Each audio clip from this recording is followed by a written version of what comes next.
আব্বা আপনি এত পরিশ্রম করেন কেন? এত পরিশ্রম করে আর কি দরকার?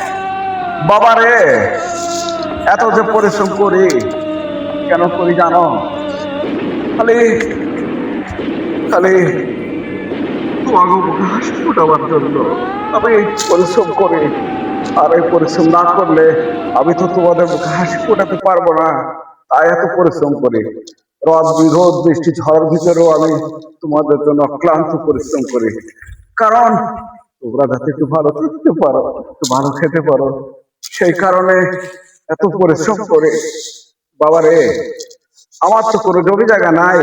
আমি এই দেখো পরের জমি বন্ধুক নিয়ে কাম করে মাঠে অক্লান্ত পরিশ্রম করে, আর এই পরিশ্রমের ফল ইয়া রব্বুল আলামিন, তুমি এই পরিশ্রমের ফল একদিন আমার দিও। আমি আমি অক্লান্ত পরিশ্রম করছি আল্লাহ, তুমি ছাড়া আমার কেউ নাই। আর বাবা, তোমরা তো তুমি সন্তান আবার আবার আমার পরিবার টুকরো, আর তাই তোমাদের মুখে হাসি ফোটাবার জন্য আমি পরিশ্রম করি। এই ধান লাগাইছি, এত চাষাবাদ করি খালি তোমাদের জন্য, তোমাদের মুখে হাসি ফোটাবার জন্য।